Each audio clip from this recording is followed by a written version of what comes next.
Yes, thanks, Steve. And yet another world-class field over at the 200-metre mark for the start of this 5,000 metres. It includes the fastest man in the world in 1989, Yobish Ondieki, and the Olympic champion at this distance, John Ngugi, both from Kenya, of course. There are 3 Australians in the field, Malcolm Norwood, Andrew Lloyd, and Pat Carroll, the 3 Australian representatives.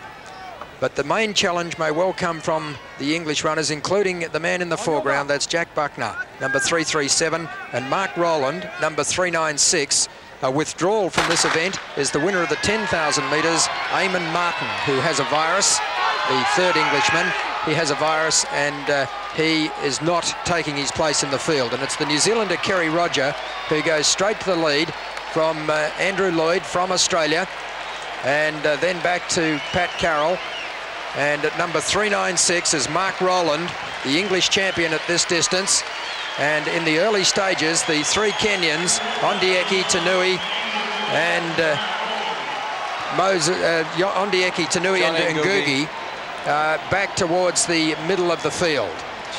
Roger's taking them out fairly quickly, Steve Monaghetti. Yes, and no one's going with him. The Kenyans are certainly very cagey sitting at the back, but wait for it. Something could happen very shortly. How do you expect this race to unfold? I think John Ngugi's going to break the field up by putting a solid lap in, probably in the middle stages, but without Eamon Martin, that could change the face of the race a little bit. So Kerry Roger, number 807, the New Zealander, is leading this 5,000 metre field.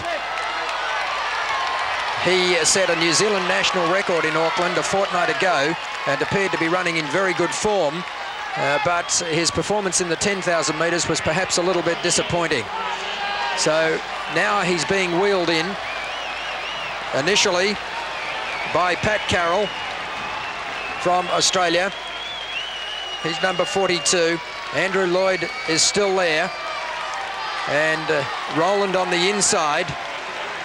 And now Yobish Ondieki starting to move up, and he's in 5th place, followed on the outside by Ngugi. I think the best way to try and distinguish these Kenyans is to tell you that Ondieki has the red shoes, Ngugi has the yellow shoes, and Moses Tanui has no shoes.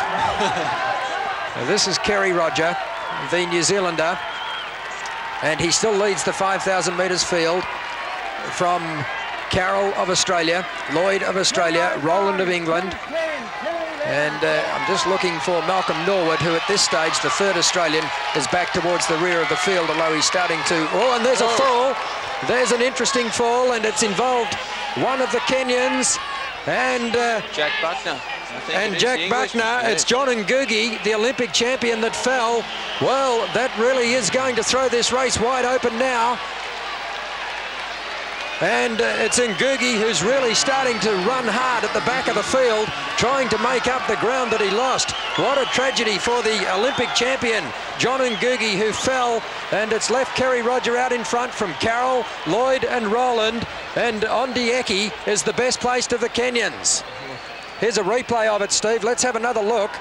And down goes Ngugi, and he takes Buckner down with him. 2 of the fancies in the event. Yeah, and look at him still charging back up already. This is unbelievable. Look at this. Well, there's a spirited sprint from the Olympic champion, and he will now have the sympathy of this huge crowd at Mount Smart. There is no question about that. And within a lap, he's gone into the lead. And he said, well, if that's what's going to happen to me, you can earn the gold medal. If you're going to take it off me, you really are going to have to work for it now. John Ngugi, who led throughout the best part of the Olympic 5,000 metre final. He doesn't have a big sprint finish. He needs to go fairly early. And they've got 9 laps to run as they come down to... With 9 laps to run, they go through the start-finish line, or through the finish line in this event, and they're running at a fairly reasonable pace. So with 8 laps to run now, as they come round the next time, we're going to take a break. Then we'll be back for the exciting concluding stages of the 5,000 metres.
Well, welcome back to a sensational 5,000-metre final.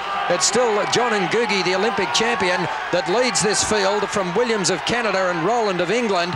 Remembering that Ngugi fell and had to make up some 50 metres, but a further sensation when the #1 ranked athlete in this event in the world, Yobish Ondieki, also fell, and he's now struggling to stay in touch with the field. It's going to be interesting now, Steve, just to see what that sprint from Ngugi took out of him when he had to make up the ground that he lost. It certainly doesn't look like it's taken much out of him at the moment. He's starting to break away again. Well, Ondieki has got himself back into the race also, but he's a good 50 or 60 metres behind his teammate John Ngugi, who leads them through, and with 5 laps to run, 7 minutes, 8 minutes is the time, and so they're still running at a fairly good pace. It's John Ngugi who leads them into the back straight, the Olympic champion. And let's have a look at the fall that may well have cost Yobish Ondieki any chance of winning this 5,000 metres. A sensational race here at Mount Smart. And there you see John Ngugi, the Olympic champion. He leads Williams of Canada, who ran so well in the 10,000 metres. And then Rowland of England. They're the three leaders. And they're well out in front of the next pack that includes Kerry Roger of New Zealand. And Roger is just starting to set out after the 3 leaders, which explains the cheer that you can hear in the background. And coming through now is one of the 2 Australians in Malcolm Norwood. But this has been an outstanding performance by John Ngugi. Ngugi has opened up a lead of some 6 or 7 metres now, and he has the support of the entire crowd here at Mount Smart because of the courage that he's shown.